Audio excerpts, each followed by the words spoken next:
Hello and welcome to Chronicles of a Daisy. My name is Emily Daisy Gasca, and today we have Tomas Lobato, who is an educator, he's an activist, he's a phenomenal teacher who has changed the lives of so many children. And today I will be interviewing him. And Mr. Lobato and I have a very special connection because we work together, and as well as working together, he was actually the first teacher that my son ever had. One of the first teachers. He, along with his co-teacher, were able to take Ulises on a wonderful journey the 3 years that they had him. So I am just so honored to have this opportunity to be able to interview and have Tomas Lovato as a guest on Chronicles of a Daisy. Without a further ado, let me welcome Tomas Lobato. Thank you very much for that warm welcome. Really excited to be here. I can go ahead and introduce myself. Like Emily said, my name is Tomas Lobato. I am a pre-K bilingual special education teacher. I have been I have been in education for many years since 2009. I've been working for Chicago Public Schools since 2014, and I've been working as a pre-K teacher since 2017. And my journey in education, like I said, began in 2009. But actually, prior to that, when I was in college, I started off studying math because I wanted to be a math teacher. But at the time, it was also during the time of the war in Iraq and a lot of international um, politics and domestic politics that were impacting us here domestically and also abroad. And I became really interested in that as well. So then it was my junior year, I changed from my initial major to international relations. And that really opened me up to literally to the world because as a result of that, I was able to study abroad in Brazil and I met amazing people from all over the world there. And when I came back to the United States, I finished my degree and an opportunity came up to enroll in a TESOL program to teach English as a foreign language abroad. And I did that. And a few months later, I was in South Korea teaching English. And I remember when I landed there at the airport and everything, all the signs were in the Korean language, and I literally did ask myself like, what did I do? Right? It was a very scary experience. Um, because when I went to Brazil, I had already been preparing for that, so I did speak Portuguese, so that wasn't as scary of an experience. Landing there, not knowing anyone, a completely different culture, completely different language that I had never been exposed to, was a daunting um, experience. But I really enjoyed working with my students there. And I did that for a year. And then I did the same thing in, in Spain for 2 years. And then I continued on to France, where I did the same thing, teaching English abroad. And then I came back to the United States and I realized I really enjoyed working in education and wanted to seek formal training. And I began working in at CPS as a special education classroom assistant while at the same time pursuing my master's in teaching. And it's interesting because I initially started as a elementary school teacher major, and then one day I was assigned to work briefly in the eighth grade classroom. And that's when I realized that my passion is more in early childhood. And I remember I went that next day. I went to my advisor and I told them I want to switch from elementary to early childhood. And he actually tried to discourage me from doing that. He's like, I think it's gonna be harder to find a job, and I think there will be more opportunities for you if you stick to elementary education. But I was pretty confident that's not what I wanted to do, so I moved forward with changing to early childhood. And then in 2017, I graduated, and that's when I began teaching first school as a pre-K teacher. And honestly, I don't see myself teaching outside of preschool. I really enjoy early childhood. I think it's really important that children in their first year or their first experience into education, that they have the best, a welcoming environment, a great academic experience, a great socialization experience, because this is what's going to set the foundation for them moving forward. And we want this experience to be truly a memorable, wonderful experience for them, because if already in preschool they're receiving a negative experience of education, then how is that going to set their path forward as they matriculate into other grades, right? And our goal is for them to be lifelong learners and to have a great experience, not only through eighth grade, but through high school. And if it's their choosing beyond that, formal education in a university or a training of a trade that they would like to pursue. So that's a little bit about how I arrived at this point. Thank you, Mr. Lobato. I love how you shared that. One of the things that I've always tried to establish, and as I'm creating this culture and this ecosystem of women and educators, moms on a mission to cultivating an environment that is filled with love, with joy, with peace, and patience. And it's so important for us to remember that if something is not established at the foundation, we can't continue to build. We have to be able to go back to the root. So I love how you really spoke about that and you explained why it's so important to have those foundations established for children, all children. And that is such a critical part of a child's development. So thank you so much, Mr. Lobato. Now, would you please explain a little bit about, because you're one of the things that I think connected us as professionals was the ability to be able to see how important the foundations are and making sure that we establish that in our classrooms and in our environment as well as our curriculum when we were working together to establish the bilingual program that united us, and we created such a good strong team that was able to establish structures that would sustain our bilingual program at our current school. So, can you share a little bit about your beliefs in regards to structures, routines, and why it's so important to establishing these boundaries at an early age? I think that's a good segue into this question when you mentioned about foundations, because I think that's to me, that's what routines and structures are. You're setting the foundation for an environment that will be conducive to learning, to having joyful school experiences for our children. And if we don't have the foundation, which in this case would be the routines and the structures, I think it can become very challenging moving forward to either circle back to these or try to establish these mid-year or March, right? At this point, I think it becomes extremely difficult to go back and trying to establish this environment and this culture of learning. So to me, I think the most important thing early on when the children first come into our classrooms is welcoming, like I said earlier, welcoming them into a warm, friendly, joyful environment that they want to be a part of and that they have a connection to. But at the same time, setting up routines and familiarizing the students with the routines, ensuring that not only you know the routines and that the routines are maybe posted visually, that you go back to them and refer to them often, but also that the students are able to articulate what the routines are and what the expectations are.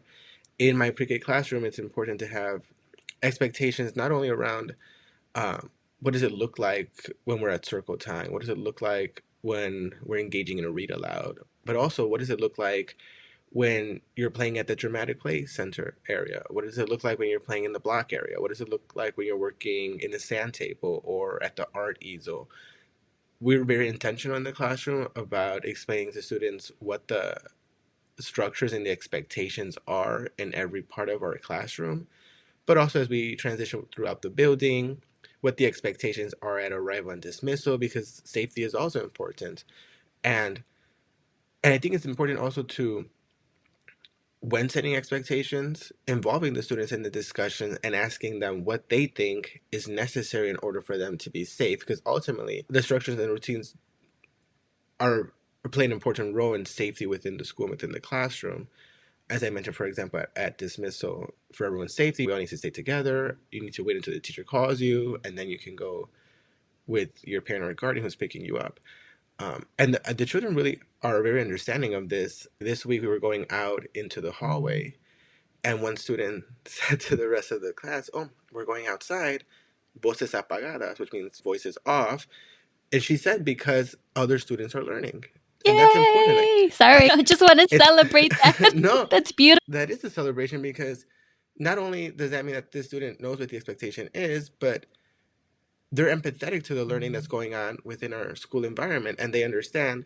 And to me, what really is great too is that we're not silent in the hallway because I said so. That's not why. It's Yes. because there's learning going on, and we need to be respectful and mindful of the learning going on. So I think to me, it's important for them, and this is going back to when I said we have to engage our students in these conversations because we want them to have an understanding of why these structures and routines and expectations are in place. They're not in place because I'm the authority, right? And I'm telling you that those are the expectations. These are the expectations because we agreed to these in order for us to be safe and to have a conducive learning environment. And I really think that if this is possible with 3, 4, and 5 year olds, that this is possible across grade levels. Because if our youngest students are able to capture this, then I think, and I would also like to mention that I am a bilingual special education teacher. So I work in a special education classroom where we have students of various ability levels. We have students who do not receive special education services, and we have students who receive special education services all within the same classroom. I think that if my students are able to work toward these goals or toward these structures and routines and really master them, I think that it is possible um, for all students to do this. I think we have to have confidence in our students. We have to set expectations high for our students. They have to be realistic expectations, but I think that we should have a high standard for all of our students and not prejudge them because of their age or because of their language abilities or because they may have a different learning style. I think that's really important. I love it. I love how you touched on the social emotional component of early childhood. And I know that in early childhood, that is embedded in the curriculum, social emotional learning, and really showing kids and taking the time and being very explicit about their needs and their emotions and regulation. What would you have to say if for students who are older, like you mentioned, it if your 3 and 4 year olds can do it, then all grade levels can do it because students are very smart, students are very capable, and they will reach our expectation as an educator, as a leader in the classroom. And what would you share? What would you say that's something that you do that you're very intentional to be able to have your students have that embedded in the students? I think it goes back to what I said about really engaging them in the conversation and involving them in the decision making because you do want there to be, and I know this is said a lot about buy in, but I think that is something that's important. Or offering choices, right? They need to feel that. And I think we all want to feel that. We all want to feel that we're part of a conversation and not necessarily that decisions are being made in a room with a closed door and then they just come out and tell you what the decisions is or what the rules are.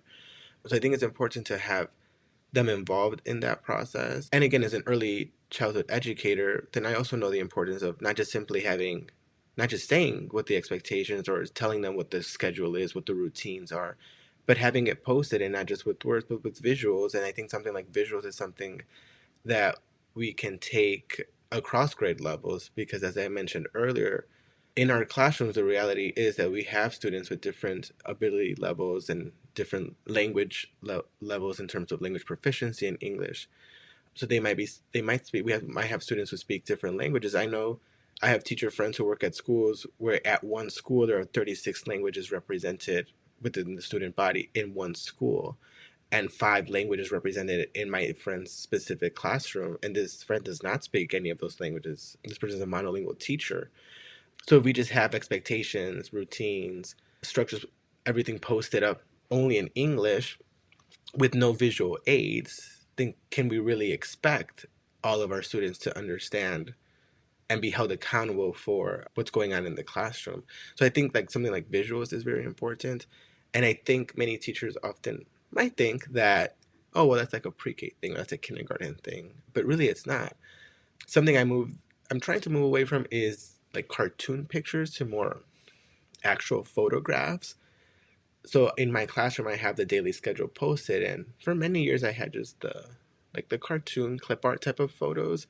But recently, created a new one that has actual photos. I think that's a little more, the students can connect more to that, especially if there are photos from within their actual classroom or their actual school, because that makes it a little more, I think that it builds a stronger connection to what they're actually experiencing within the classroom and the school. And just to go circle back a little bit to the pedagogy and beliefs on early childhood, to me, academics is important, right? Because we do want to set the foundation. And I think that whether we agree or disagree that we want to, I'm not sure how to phrase, industrialize education at the lower levels or really focus or bring academics down. I think I remember a time where kindergarten was structured more like preschool, but now kindergarten is structured more like first and second, third grade. And I think that there is a push to do that with preschool. And so I do think that because the reality is that there is a heavy focus in kindergarten first, moving up on academics, that we do want to set our students up in preschool so that they have those abilities. But beyond that, to me, what's of utmost importance is their social emotional well being. That really is the foundation, um, Yes. and the focus early childhood classroom, because we want to be able to teach our children, our students, about sharing, about taking turns, about respecting voices, about hearing different opinions, relationship with peers, conflict resolution.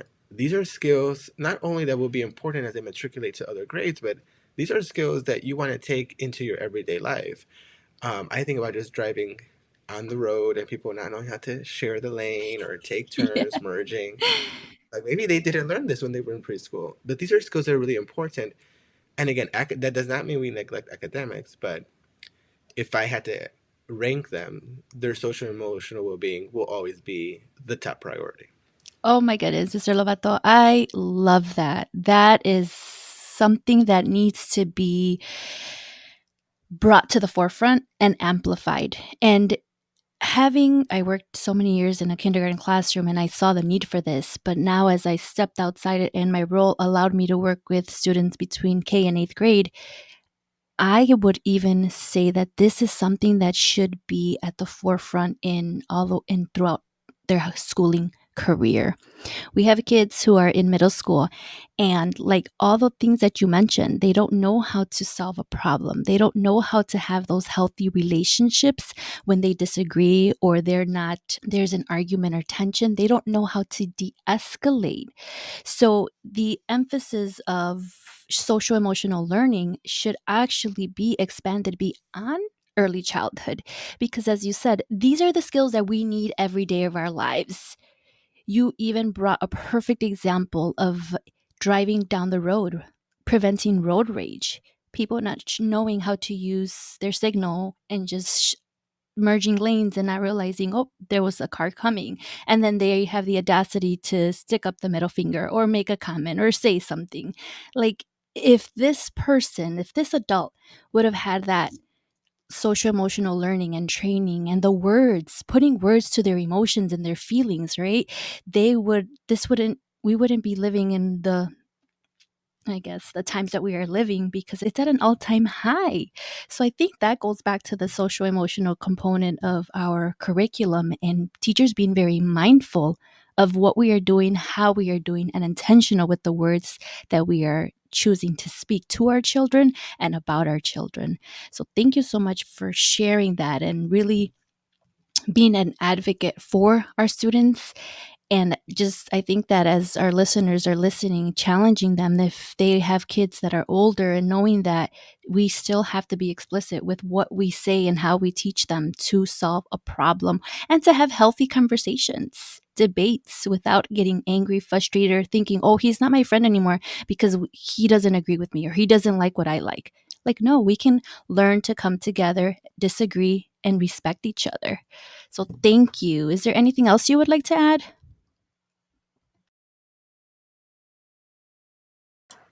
No, I was thinking of something that I completely slipped my mind. I should have written it down. But if it comes back, we'll circle back because there are some thoughts that I have. Okay, great. All right. So, Mr. Lovato, I know we also did some work about being very intentional with our words, right? And how the words that we use in the classroom with our students about our students are really matter.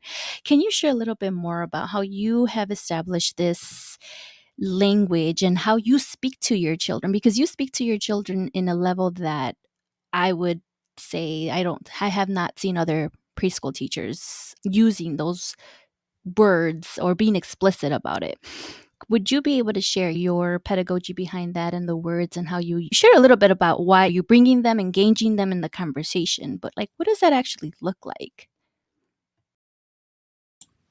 One thing that I am very intentional about is that our students, they're children, but they're people, they're humans. I talk to them the way I would have a conversation with any adult.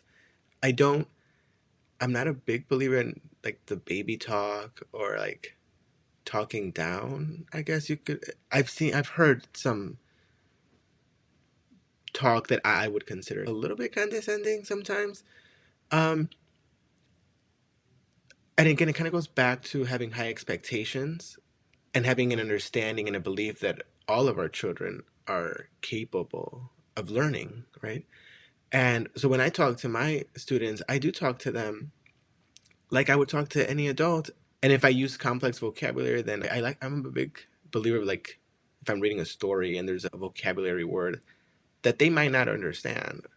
And this is some work that we did together about intentional read alouds and interactive read alouds. I'll still keep the word, and maybe if it's possible, I'll add gestures or movement or something to help define what the word is. Um, or if not, then I'll use synonyms. I think that that's okay too. But that way they're exposed to the terms. I think it's really important for us to be exposing them to or modeling a language, vocabulary language. I think another important component of early childhood is also language development. We're seeing a lot of our students um, with limited expressive language skills. So that would be limited verbal skills, right? And I think it is our job to also help them develop that. And I know being in a language rich environment is very beneficial for students who have limited expressive language skills. So I find that to be within my role as a classroom teacher, especially as I said, as a special education teacher, really helping students build their vocabulary, but also about how we talk to students. I think it's important to be kind with your words and not only when you're talking to them, but I think that when you're talking about them when they're not there, because I do think that if you're talking Yes. in a negative way about a student, you're speaking it Mhm. into the world, speaking it into like our atmosphere, our universe. And I think that they can feel that, right? They may not have been there when you were saying that, but I think that reflect, it will be reflected in the classroom when you are with them. Um, Maybe it because you've spoken it and now it's out there, or now that's what you think and now it's in the back of your head or your subconscious. So when you're working with the student, if you're already painting a negative view of the child, then that's going to stay with you, right? So I think it's important to see our students from the perspective of what they contribute to the classroom and not from the perspective of their deficits. I don't see the student as being, for example, if I have a student, I don't see them as, oh, well, they can't count to 10.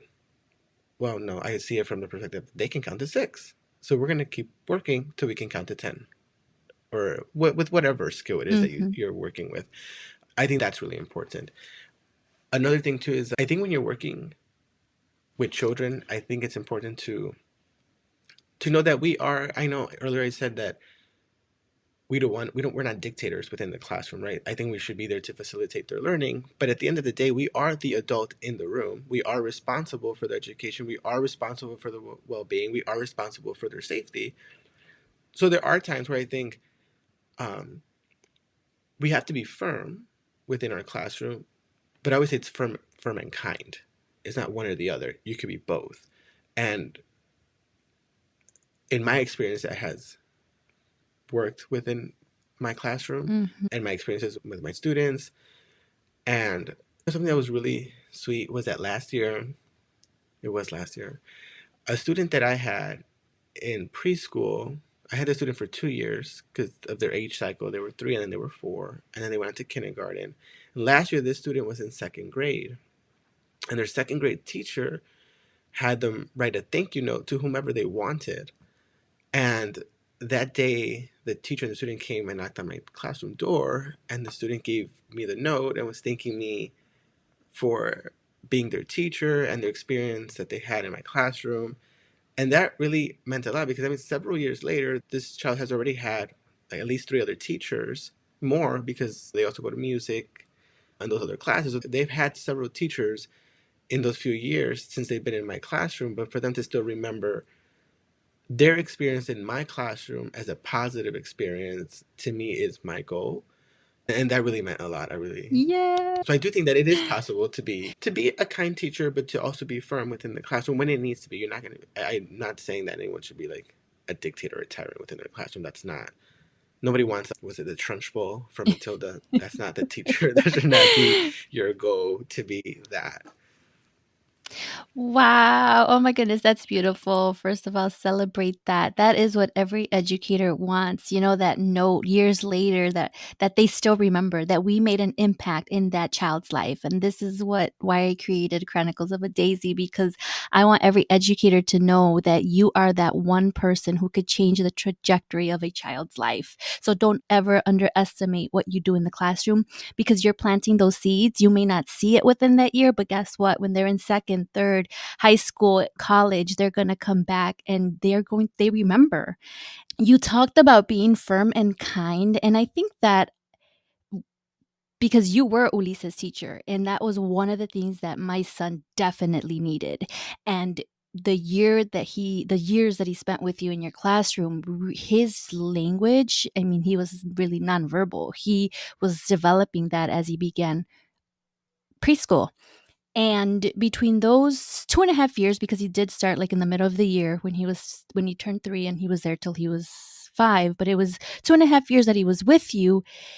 His language and vocabulary and his passion and love for reading just blossomed. So the seeds and those words that you planted, even now when I have a conversation with him, he is using very complex vocabulary, and I'm just like blown away, because knowing his history, knowing where he came from, I'm like, wow, this is amazing what a foundation can truly do for a child. And you spoke about being firm and kind, which is what I know my child needed. My son needed a teacher who was going to be firm and kind. And by firm, based on that experience, I would say that you would define firmness as your yes meaning yes and your no meaning no. So I think I want to put that out there for educators, that being firm, sometimes we see this word and we're like, oh, it's being mean, or like you said, but it really isn't. It's just being firm means having those boundaries. It's letting a child know, okay, if it's playtime or time to explore, then it's time to explore. But when that timer goes off, we're going to respect the timer, and it's cleanup, and not giving them that space to act out, or that battle of going back and forth with you because they don't want to stop, or they want to continue doing what they're doing. So that's when you come and you have those reframing your language to make sure that they understand we have to keep it going. And it really sends a big message, because it helps children know and understand at a young age that time is so important and we have to respect time. So thank you for sharing about Right. that. Go ahead, Mr. Lovato, please. I do want to give another example of this firm and kind. So, for example, I had a student who was playing with Legos on the carpet, and we were going to and all the students were playing at different times. We are going to transition to an art activity at the tables, and the student did not want to clean up the Legos that the student took out and just wanted to transition to the tables. And I'm like, well, you can transition to tables because we're all going to do them. We're all going to do the art activity, but you took out the Legos, you played with the Legos. Everyone else who took out materials that they played with, they put them away. And we already know that the expectation is that you're using a tool within the classroom, then you need to put it back. So then I have a visual, which is called a first then. It's a system, like a system board, but it's also like just the language of a first then. So first you clean up, then we'll do the art activity.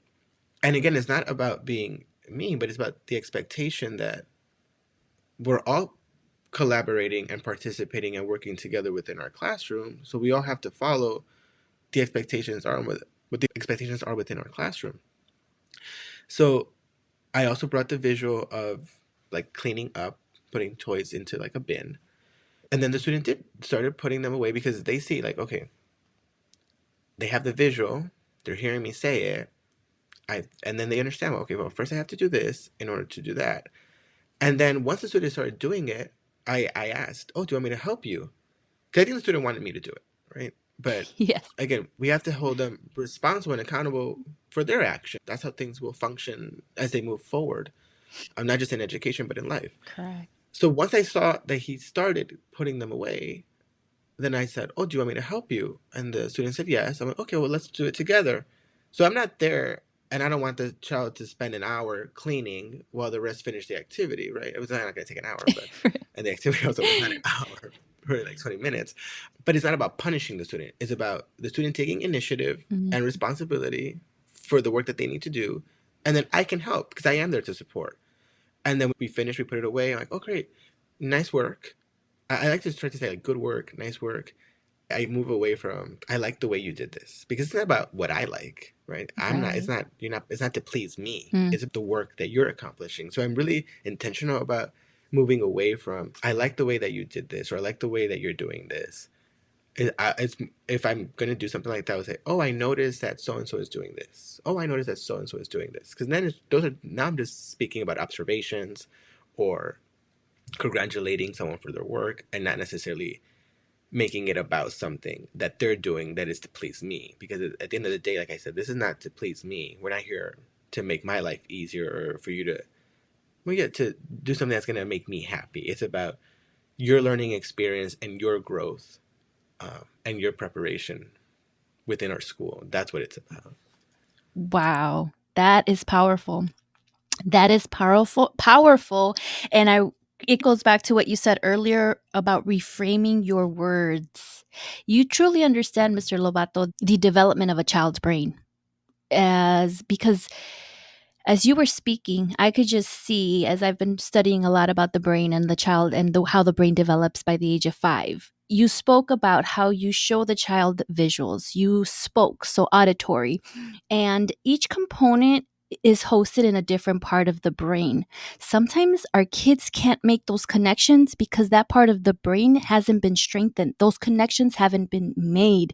So if we as educators are only using one form to maybe set that expectation is telling them. Usually that's what we always do, right? We will give the instruction and think, okay, that's they should get it. Like, why aren't you understanding it? Or I asked you in 3 different ways, but yet their brain can't make that connection because that part of that brain hasn't developed yet. So I love how you said to reframe your words, because when the moment that you reframe your words, the moment that you bring in visuals, the moment that you allow the child to process through visual and auditory, it sends a message to the brain that lets them know it's okay. This is what I need you to do. Sometimes kids get they feel threatened without even realizing or knowing why. And it's important to bring those different tools into our classroom so our students know you're in a safe place. And next time his brain is processing that, so he's going to know Mr. Lobato is here to support me. I don't have to feel threatened. I don't have to feel like what I want is the only thing that needs to happen. But I love how you explained that, and you really gave a framework for educators to be able to go and implement that in their classroom moving forward. Because if I wouldn't have done this work and really started to look at the brain development and understand what each part of our brain function is and how it processes and how those neurons make those connections, I think that I would have probably still been thinking differently and not realizing it. Why are my kids listening to me? Why isn't my child doing what I've asked them to do when I've said it 20 different times? And I raised my voice thinking that's what was going to get them. And it's not. So thank you so much for saying that, because something that simple can free so many of us educators. Is there anything you would like to add? And I think, yes, I think you bring up a good point about the way that we're talking to them because, and like presenting the visual. Because something that I've learned in working with all students, but being more specifically with students with special needs, is really getting to know them Yes. because there are students that, yes, you show the visual, but if I were to say, okay, well, I already told you to clean up, you need to put the toys away, and now I'm like bombarding them with language, Mm, with auditory language, that could be something that might shut them down. So it really goes, for example, if you have a student who does have special needs and they have an IEP, to really read that and know, because it many times it does stipulate or indicate how to work with the child, right? So I have found that some students, it might just be the visual, and I'll just say, clean up. And I'm not going to sit there and give a long narrative of why they have to clean up or what they have to do, because that could have them like shut down. And that's not the game. mhm. Or that's not the goal, sorry. And many times I have seen teachers like go on long narratives Yeah. when redirecting a child, and I think that might actually be hindering them from Mhm. being able to accomplish whatever instruction or directive they're supposed to complete, which is why many times I think that sometimes it's just best less is more. Yes. um so I like to accompany like the cleanup with like the sign language, the ASL sign language for cleanup, and then maybe the visual too, and then that's it, instead of me stating it in multiple sentences and overwhelming the child with the auditory language or just the noise, the sound too. Yes, some kids are very sensitive to that. And it's amazing because it wasn't until the last year I was in the classroom, and I was really like coming to Mr. Lobato and his co-teacher and just really seeking their support, because I'm like, I know I don't have the capability, I don't have the training, but I was not going to give up on my students. I was going to find the resources. So I would go and ask Mr. Lobato and his co-teacher, and I would just soak in everything that they had to share because they were very knowledgeable in this aspect and in this area. So that really opened up the door for me to see there's so much more beyond, and bringing all these resources and tools. Like, that's the year we started doing sign language, we started having the visuals, and we collaborated because we were working together as it was establishing and developing this bilingual program. So it was just a beautiful experience to be able to see. But I just want to also add, as educators, we don't feel like you are alone. We are not alone when we have a struggling or a challenge in our classroom, or we're struggling in an area, or we want to reach our students but we're not sure how. Go and seek other educators who have walked and paved the way for you. Like, it's okay for us to go and seek help and ask, like, I'm having this challenge, what do you recommend? I see you do this and you're great at this. Like, it's time we empower each other rather than feeling or shutting down and thinking that we're alone. So thank you so much for sharing that, because it brought me back to that year, and that's what really started this work for me, is really identifying, why are my students struggling when it comes to reading? Why are my students not able to read? What is the root? Because I'm all about those foundations and identifying the root. And the majority of the time, I found that it was because of their emotions, because they shut down. They felt like it was already so ingrained in them that they couldn't read, and they were well aware of it, and they felt some sense of like feeling dumb or feeling like they're not capable or they just can't, and they just give up on themselves. So it was going back to that root and identifying that and helping them, like, no, you can read. You are a reader. Look, if you can do this, you're reading. So building that confidence, I found, was really where I needed to hone in on before I could even begin to start any strategies or interventions and attaching letters and sounds and helping them comprehend and develop these elaborate summaries. So thank you, Mr. Lobato, for sharing that. Is there anything else you would like to add? Just to follow up a little bit on what you said about really getting to know the child, because when you said that you're wondering, well, why is this student not able to read, like what do I need to do, or how can I help to facilitate that? And it really is about knowing the child, because Yes. if your child does not have a home and they're doubled up in a different home and they're not able to adequately get enough sleep, that's going to impact their learning at school. If they don't have something to eat at home, that's going to impact their learning at school. Their social emotional well-being. There are many variables that could impact their learning at school that is not necessarily you, right? Because I think sometimes teachers think, oh, well, I'm a bad teacher, and that's why they're not learning. Hmm. But that might not be, I mean, that's not the case either. We really need to know our students, cognizant that there are very many variables and factors that could impact their learning at school. And I think we need to reflect and be conscious of that, because I think it's easy to, it could be easy to maybe blame the child, right? Oh, you're not listening or you're not paying attention. But if they only slept 3 hours last night, could you function on 3 hours of sleep? Mm, I can't. right. If they didn't have a meal last night for dinner, would you be able to function if you didn't eat? I mean, I can go hours without eating, but I know many of my friends are like, if I don't eat right now, I'm gonna get hangry.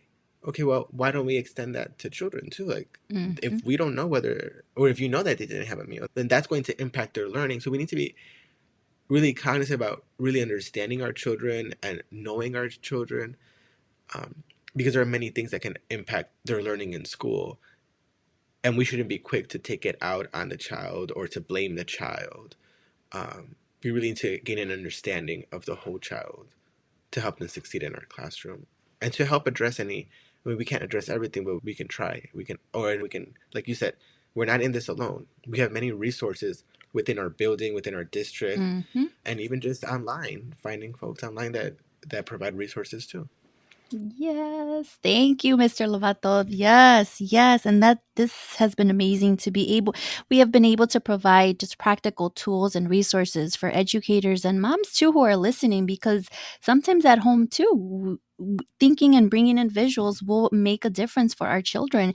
And even as if you are a mother and you have different students, I'm sorry, different children of different ages, you may not be able to speak to them the same way. You might not be able to use the same tactics with both of them. You have to learn your child. Who are they? What is going to motivate them and move them and allow them to feel at ease, knowing that the discipline and the firmness with love and support and kindness is going to lead to their well being. So, thank you so much for that, Mr. Lobato. As we get close to ending, what advice would you give for parents of young children? I was gonna interrupt you just a few seconds ago Go when you ahead. were talking about, and it relates to this question because I'm glad that came up next, because about knowing your child and how there's not one set way that's going to work with every. Same thing with teaching. Like the way that I teach one student or my students this year is not going to be the same next year. And it may be the same exact lesson, but it's not going to be. It will never be the same exact lesson because it's never going to be the same exact group of students in front of you, right? Their needs are going to be different. Their personalities are going to be different.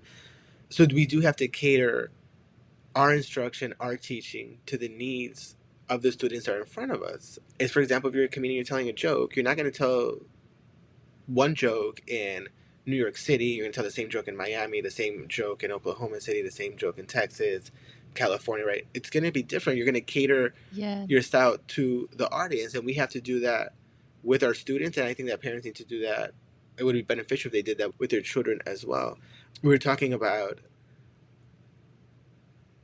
the impact that, for example, like a good night's sleep has at home and they're learning at school, and I've seen that a lot. And I think parents are surprised when we tell them that research shows that a child between like 3 and 5, 6 should be getting 10 to 13 hours of sleep a night. And that sounds like a lot, right? And Mm-hmm. maybe it would be for us. And honestly, would I like to get 10 hours of sleep? I would, but I think that as adults, we just don't have the liberty of being able to sleep for 10 hours continuously. But a child should be able, or should have that time to sleep, because when children don't sleep the hours that they're supposed to, for example, in preschool, we see that it reflects in their Yeah. behavior, in their participation, in their mood at school. So that's something that we do tell parents a lot. Like, it's important for them to get a good night's sleep because that really will help. If there's one thing that you can do, that's one thing you can do to really help them prepare for the next day so they could really be at their full potential within the classroom the next day. Another thing that I think is important is reading. Reading is really important. Um, it goes with the routine. It could be, I think, and again, like all of it, I think everything that we do within the classroom, you can parlay that into at home. Yes. Because, for example, when my nephew was younger, and I think even still now, he's 8, I'm pretty sure my sister still has a daily schedule with visuals for him at home. Um, and I think that's really important because they need to know. Children, research shows that children do benefit from structures and routines, and like structured games, like the pedagogy of education. You do touch on like the psychology of a child and at the different stages of development. So they do benefit from structures and routines, not just at school, but at home. So I think having a structured routine, like maybe you're going to come home, we're going to have a snack, then we're going to do homework. That would be for older children. Preschool children don't have homework. But, maybe you can come home, we'll play a game, and every day before bed, there's going to be shower, brush teeth, read a book, bedtime. And that's the same routine every single day. I think that really would benefit your child and I think that you would see improvements in behavior because I have had many parents that it's report card pickup, and I tell them it's a pleasure to have your child in class. Um, Not only because they're quote unquote well behaved, but because of the contributions that they make to the class, right? During read alouds, the conversations that they engage in, the way that they show empathy toward other students. So it's moving away from just they're following the rules. That's not, to me, that's not the ideal student. I mean, that's nice, right? Because then they're not causing a disruption, but it's also about the other, what they bring into the classroom, Yeah. into the learning of their peers, and you also learn from them. Um, and so I've had many times where I tell parents this, and then they're completely shocked because they're like, "Oh, that's not them at home. At home," and then they like, how do you say this? How can they like let it out? And then they're like, "Oh, this is I have this problem with at home. I have this problem and this problem." So I do think that maybe we don't see those at school because there are structures and expectations Hmm. and routines that we have for them, and I'm very conscious about ensuring that we always follow the routines. If there's going to be a disruption in the routine, I'll tell them, "Oh, look, today we're not going to do this because it's picture day, so we're going to go take our pictures." And I prepare them leading up to it, Love and it. then that day I'm like, "Okay, remember." Today our schedule's going to look different because we're going to do this. I think that's important when you're a parent and you have young children. But back to the reading, we want them you want in reading to the child, you're teaching them pre-literacy skills. So you're teaching them how to orient the book. You're teaching them the difference between pictures and words. You're teaching them that words can be spoken and are written on paper or in text, and that we can take those words and translate them into a story via oral language. But then you're also developing their oral language because you're modeling for them appropriate oral language, and you can scaffold or define words for them Hmm. within the text. And at the end, you can tell them, "Oh, let's retell the story." And now you're working on them retelling stories because when they get into older grades, they're going to have to summarize things, right? In third grade, maybe third, second, fourth grade, they're going to summarize text, or even in college when you're writing a research paper and you have to read different sources and then you quote them and you maybe paraphrase what they say and then you cite them. So you're teaching them these skills that are going to translate when they get older. So I think like the reading is really important, the sending routines and expectations at home, following through with the routines and the expectations, um, and really involving your children in what the schedule is, what their daily life is going to look like. Oh, today's going to look different because we're going to do this. Because I have seen children who then present with like maybe they'll cry or they won't want to do an activity because they didn't expect that was going to happen because they thought something else was going to happen. And that could have been addressed preemptively or proactively by letting them know that there was going to be a change in the routine. The last thing, especially for young children, is let them play. They're children, Yes. right? We can get to the academics. We will get to the academics later, but they're children. Let them enjoy their childhood. Take them to the park. Let them socialize with other children, enroll them in swimming, ballet, different sports, different activities where they're able to socialize with other children, because that also will help them develop their socialization skills, but also like the language skills. And I know I focus a lot on the language skills, but working with students with special needs, many times, many of my students have presented with limited expressive language skills, and parents do ask, "Well, what can we do?" Hmm. Um, and we have a great speech pathologist at our school, and I've collaborated a lot with this person, and that's one thing that they say a lot is like, "Oh, enroll them in social activities so they can socialize with other children and about the reading." And with my own nephew, my sister has done that, and we've noticed because he also had expressive language skills when he was little. That means he didn't really talk. He had limited verbal skills when he was 3, and he didn't start talking until past 3. And these are things that we did with him, and now he's great. I mean, Yes. he's a little chatterbox. I love it. Oh my goodness, Mr. Lovato, this has been amazing. You have really dropped so many gems for educators and moms and families at home that are listening. And you are a wealth of knowledge. And it's just such a pleasure to be able to have conversations with you and just learn from you because there's so much that us educators have. So I challenge our listeners to go and just start those conversations, collaborate, communicate. Right now is a time where we need to unite and seek outside support because we need it. And the way we are wired, we are social beings, so we should never feel alone or never feel like we can't do it. We can't do it, or there's no one else out there like us. So, thank you so much for this. Is there anything else that you would like to share before we go? Well, first of all, just thank you very much for having me. Really, it's a pleasure to be here. And it's been a pleasure to work with you, to get to know your children at our school, and then to work with your son in my classroom. Because, like I said, we not only do they learn from us, but we learn from them because you have a unique child within.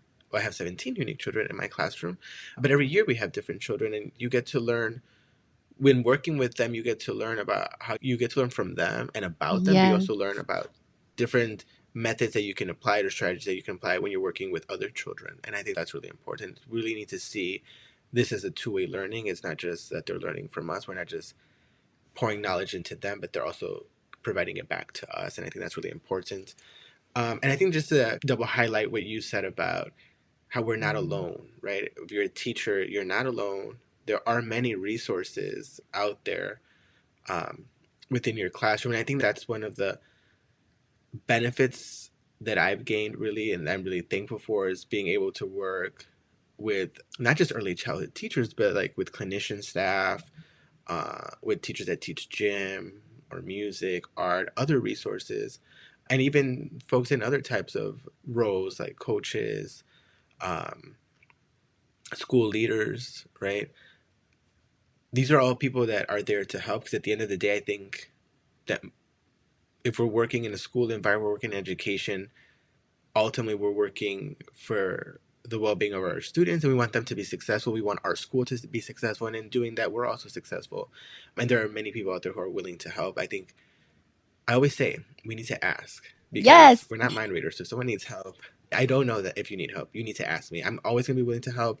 I just need to know that you need help. So definitely don't be afraid to reach out to folks at your school, or like I said, online. Like this podcast is a great way to learn too. There are different, nowadays there are many ways that you can learn, and you just have to be receptive and then willing to ask for the help or to look for the help too. Yes, thank you so much, Mr. Lovato. This has been amazing. So, thank you, everyone. I hope you all are having an amazing day. I want to thank you for being here and listening to this amazing podcast and interview with Tomas Lobato. You all are amazing and have a beautiful day. We love you all, and I will talk to you all soon. Bye.